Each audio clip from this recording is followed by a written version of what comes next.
भाई और बहनों, जैसा कि दास बार बार बोलता है, इस कलयुग की पिछली पीढ़ी में ही परमपिता परमेश्वर सतगुरु रामपाल जी साध संगति का मौका देते हैं, क्योंकि उनकी खुद की अमरवाणी है कि साध संगति हरि भक्ति बिन कोई न उतरे पार, निर्मल आदि अनादि है गंदा सब संसार। साध संगति के अलावा आपको इस गंदे संसार में कहीं भी परमपिता परमेश्वर के विषय में चर्चा सुनने को नहीं मिलेगी, उनकी महिमा सुनने को नहीं मिलेगी, उनकी लीलाओं का गुणगान करने का मौका नहीं मिलेगा। क्योंकि साध संगत उसको कहते हैं जो अपने पूज्य गुरुदेव भगवान के ज्ञान को अच्छे से समझकर, उनके ज्ञान को आधार बनाकर खुद भी आत्म कल्याण के मार्ग में आगे बढ़ते हैं और अन्य भगत भाई बहनों को भी परमेश्वर के मार्ग पर दृढ़ करते हैं। तो साध संगति के बिना आत्म कल्याण हो जाएगा, ये नामुमकिन है। और यही कारण है पिछले 11 वर्षों से सतगुरु रामपाल जी हिसार जेल में थे और उनके हिसार जेल में रहते सहते जिन जिन आत्माओं को साध संगति का मौका मिला, आज वही आत्माएं उनके मार्ग पर पूर्णतया दृढ़ हैं। बाकी सतलोक आश्रमों से जुड़े हुए जितने भी लाखों या करोड़ों भाई बहन हैं, वो सब परमपिता परमेश्वर की गैर हाजिरी में उनकी मर्यादाओं की धज्जियां उड़ा चुके हैं। सतलोक आश्रम और सतगुरु रामपाल जी के कलयुगी परिवार की कुसंगति का शिकार होकर राजनीति से लेकर अन्य जितने भी सामाजिक कार्य हैं, जिन सामाजिक कार्यों से भक्तों का कोई लेना देना नहीं होता है, उन तमाम सामाजिक कार्यों में अपना सहयोग देकर आश्रमों से जुड़े भाई बहन गुरु वचन को तोड़ चुके हैं। और निसंदेह हम ये कह सकते हैं कि अब यदि सतलोक जाने के लिए कोई आत्मा तैयार है तो केवल साध संगति से जुड़े भाई बहन हैं। बाकी सतलोक आश्रमों से जुड़े भाई बहन बेगार में लगे हुए हैं, काल की बेगार में, जगत की बेगार में।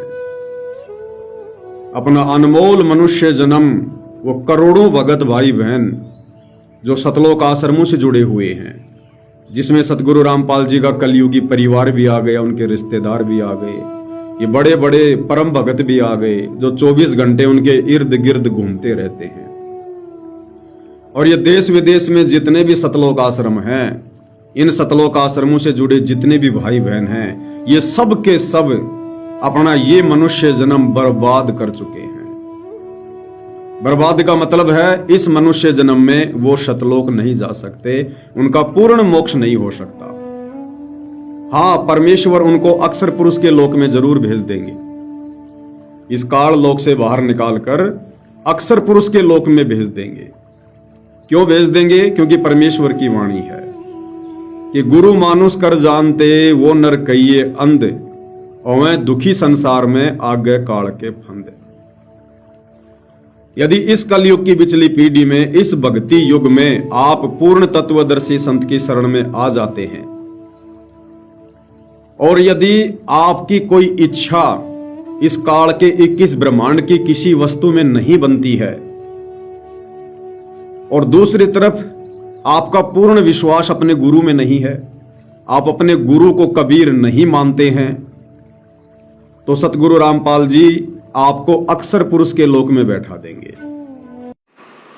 और जो आत्माएं यहाँ सतनाम प्राप्त कर लेती हैं, केवल सतनाम, सतनाम कौन सा होता है? 2 मंत्र का। एक तो उसमें ब्रह्म का मंत्र ओम है और दूसरा और मंत्र है, वो सांकेतिक रखा है, वो अधिकारी को ही बताया जाता है जिसको देना होता है। और जो अधिकारी संत होते हैं वही देवे, तभी वो काम करे। जिनको सतनाम मंत्र प्राप्त हुआ और उनकी श्रद्धा अपने गुरु में नहीं रही, ये इतने दयालु परमेश्वर है। और कुछ वर्षों तक उसने सतनाम की विधिवत साधना करने के बाद आपकी सतलोक जाने की वृत्ति नहीं बनी, या आपकी इतनी कमाई नहीं बनी उस मंत्र की, तो आपको उस परब्रह्म के लोक में भेज दिया जाता है, तो आपको उस परब्रह्म के लोक में भेज दिया जाता है, तो आपको उस परब्रह्म के लोक में भेज दिया जाता है। और यदि आपकी कोई भी इच्छा अंतिम समय तक इस काल के 21 ब्रह्मांड की किसी भी वस्तु में, बेटा बेटी भाई बंधु रिश्तेदार कार कोठी पशु पक्षी संपत्ति, किसी भी वस्तु में आपकी जरा भी इच्छा शेष रह गई, तो आप अक्षर पुरुष के लोक में भी नहीं जा सकते, आप यही काल के 21 ब्रह्मांड में रहेंगे।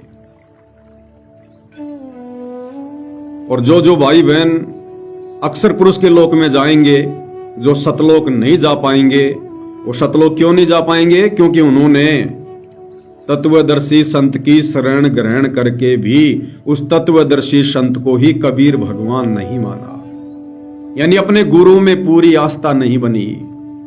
अपने गुरु के रहते सहते एक दाढ़ी मूछ वाली कबीर की समझे जाने वाली बेजुबान मुर्दा कागज की फोटो को भगवान मानकर पूजते रहे। इसे कहते हैं गुरु में पूरी आस्था ना बनना। और इसी कमी के चलते गुरु आपको अक्षर पुरुष के लोक में बैठाएगा। अब आपको गरीबदास जी की वाणी समझ में आएगी। बहुत सारे भाई बहन ये सवाल करते हैं कि भगत जी, सतगुरु रामपाल जी तो ये कहते हैं कि जिसने मेरे से एक बार सतनाम ले लिया वो कभी लक 84 योनि में नहीं जाएगा। भाई सतगुरु रामपाल जी कहां बोलते हैं, क्या बोलते हैं? वे तत्वदर्शी संत हैं भाई, उनकी वाणियां उनके सत्संग सांकेतिक हैं। अगर ये बात सतगुरु रामपाल जी बोलते हैं कि जो मेरे से एक बार सतनाम प्राप्त कर लेगा वो फिर लक 84 योनि में नहीं जाएगा, उसको बारंबार मनुष्य जन्म ही मिलेगा, चाहे कितने जन्म क्यों ना देने पड़े। बिल्कुल सत्य है। तो ये वाणी भी तो सतगुरु रामपाल जी की है, जिन्होंने गरीबदास जी के रूप में 350 साल पहले आके लिखी थी सदग्रंथ साहिब में कि गुरु मानुष कर जानते ते नर कहिए अंध, और ओवे दुखी संसार में आगे काल के फंदे। और गुरु को मानुष जो गिणे और करे चरना अमृत को पान, ते नर नरक में जाएंगे जन्म जन्म बने समान। समान यानी कुत्ता। कौन? जो तत्वदर्शी संत की शरण में आकर भी उस तत्वदर्शी संत को पूर्ण परमात्मा ना मानकर उनका चरणामृत भी देखा देखी पीते रहेंगे, लेकिन मानेंगे उसे अपना गुरु ही, परमात्मा नहीं मानेंगे। तो ये वाणी भी तो परमात्मा की है, वो कुत्ता बनेगा। तत्वदर्शी संत की शरण में आकर भी वो जन्म जन्म समान बनेगा, कुत्ता बनेगा, जो अपने गुरु को ही पूर्ण परमात्मा नहीं मानेगा। अब यहां दो बात हो गई। एक तरफ तो गुरुदेव कह रहे कि मेरी शरण में आकर जो सतनाम ले लेगा वो लक 84 में नहीं जाएगा, कुत्ता नहीं बनेगा। और गरीबदास जी की वाणी कह रही है कि गुरु को मानुष जो गिने, तो गुरु को मानुष कौन जानेगा? जो पहले गुरु की शरण में आएगा, उसके बाद ही तो गुरु को ना पहचान कर किसी और को परमात्मा मानकर गुरु को मानुष मानने वाली संज्ञा में आएगा। कि गुरु को मानुष जो गिने और करे चरणामृत को पान, यानी नाम दीक्षा लेकर उनके चरणों का अमृत भी पिएगा। वो सफेद सफेद बोतल में आपको चरणामृत मिलता है ना सतलोक आश्रमों में, उसकी बात हो रही है। और फिर क्या होगा उनके साथ? ते नर नरक में जाएंगे जन्म जन्म बने समान। अब वो कुत्ते कैसे बनेंगे भाई? नरक में कैसे गिरेंगे? क्योंकि उनको सतगुरु रामपाल जी अक्षर पुरुष के लोक में भेज देंगे। और अक्षर पुरुष के लोक में जाने के बाद फिर क्या होगा? वहां भी वही जन्म मरण है, वहां भी बारंबार जन्म होगा, वहां भी लक 84 योनियां हैं, वहां भी नरक है, स्वर्ग है। केवल एक तपस्याई तो नहीं है, बाकी अक्षर पुरुष के लोक में जन्म मरण भी है, नरक में भी जाना पड़ेगा, कुत्ता भी बनना पड़ेगा, सारे काम करने पड़ेंगे। इसलिए गरीबदास जी ने कहा है कि इस काल के 21 ब्रह्मांड में तत्वदर्शी संत की शरण में आने के बाद भी जो अपने गुरु को ही कबीर भगवान मानकर नहीं पूजेंगे, पतिव्रता पद पे रहकर भक्ति नहीं करेंगे, उनको सतगुरु क्या करेगा? उनको अक्षर पुरुष के लोक में भेजेगा। और अक्षर पुरुष के लोक में फिर क्या होगा? वहां भी जन्म मृत्यु है, फिर उसको मनुष्य जन्म मिलेगा। अब मनुष्य जन्म में सारे कर्म कुकर्म खेती बाड़ी काम धंधा तेरा मेरी राग द्वेष ईर्ष्या छल कपट निंदा चोरी जारी मिलावटखोरी भ्रष्टाचारी निंदा सब कुछ है वहां पर। तो बार बार आप मनुष्य जन्म प्राप्त करोगे, फिर जब आपकी बैटरी डिस्चार्ज हो जाएगी फिर क्या करोगे? फिर लक 84 योनि में जाओगे अक्षर पुरुष के लोक में, और लक 84 योनि में फिर कुत्ते बनोगे, कुत्ते। ये गरीबदास जी की वाणी है, अमर वाणी है 5वें वेद की। इसलिए भाइयों और बहनों, इन सतलोक आश्रमों से जुड़े भक्तों का, ये चाहे आपको कितने बड़े सेवादार दिखाई दें, कितने बड़े परम भगत दिखाई दें, चाहे 24 घंटे गुरु जी के चरणों में लेटे हुए दिखाई दें, इनका इस जन्म में मोक्ष नहीं है। क्योंकि 11 साल से इसार जेल में बैठकर सतगुरु रामपाल जी ने यही ट्रेनिंग ली थी हमारी। समय दिया था हमें, 1 दिन का नहीं 2 दिन का नहीं, 11 साल कम नहीं होते। और 11 साल में भी जो मंदबुद्धि अपने गुरु को नहीं पहचान पाए, नहीं जान पाए, और वीडियो बना बना के डाल दिए कि संत रामपाल जी को तो 1997 में कबीर जी ने सतलोक से आकर शरीर सतलोक भेज दिया। अरे मंदबुद्धियों, तुमने देखा था क्या? कोई वीडियो रिकॉर्डिंग कर रखी है क्या संत रामपाल जी के सतलोक जाते हुए की?